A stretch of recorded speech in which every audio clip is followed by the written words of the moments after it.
The subject now is Hilldale. What do we have to do to handle this Hilldale team? Tell us a little bit about them.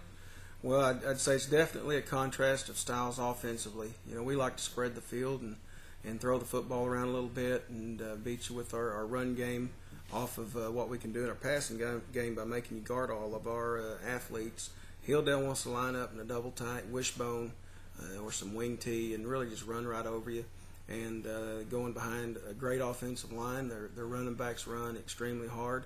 And, they want to control the ball and keep that clock running. And then defensively, they blitz from a lot of different areas and can really create some problems if your offensive linemen can't figure out where those blitzes are coming from. So it'll be interesting to see if the things we, tried to assimilate and practice all week are helpful and when we go into the game, because they really have created some problems for offenses with their blitzes. Also, this is senior night for them too, is it not?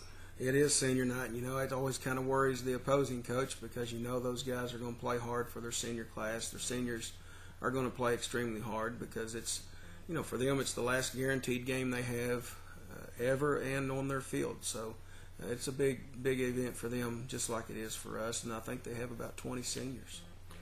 How well were practices this past season? Or this past week? Yeah, we've had some really good practices, especially Wednesday practice, which is a big defensive day for us. It got a little bit physical there towards the end when we got into some goal line stuff, and it was good to see from the coaching side of you that tempers got to flaring a little bit, and there was some intensity, which you like to see that intensity in practice some for sure. Is everyone well and okay for the game?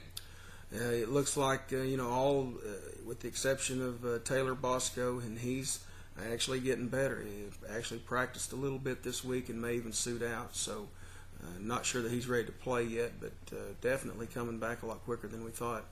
Everyone else is definitely healthy as they've been all year, and it's happening at the right time because we're going to need them all against Hilldale. I thank you for giving me a good spotter.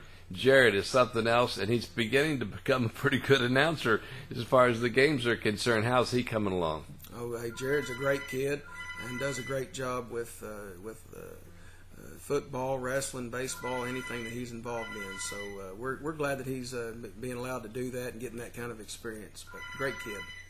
Okay, what do we have to do as far as we're concerned against Hilldale? Are there some changes that you've had to make in your defense or your offense? Well, I think more than anything, it's more than anything, it's a defensive mentality. You got to change your way of thinking. You go from playing a team like Salisal that's going to throw the ball all over the field and can throw it deep, throw it short, and more of a spread running attack. To now you're having to think that we've got to really be ready for people to come right at us and come off the ball low and hard, kind of a throwback type offense.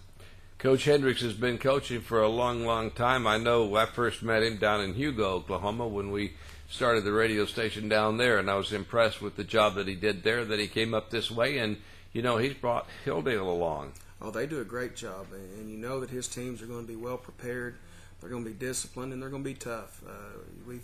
We've gone against them enough now to know what to expect from his teams, and they're going to get after you. And they have a good coaching staff from top to bottom. They're doing a great job with their team. We'll be back in just a moment. We're going to talk about turnovers and loss of the ball and things like that in just a second.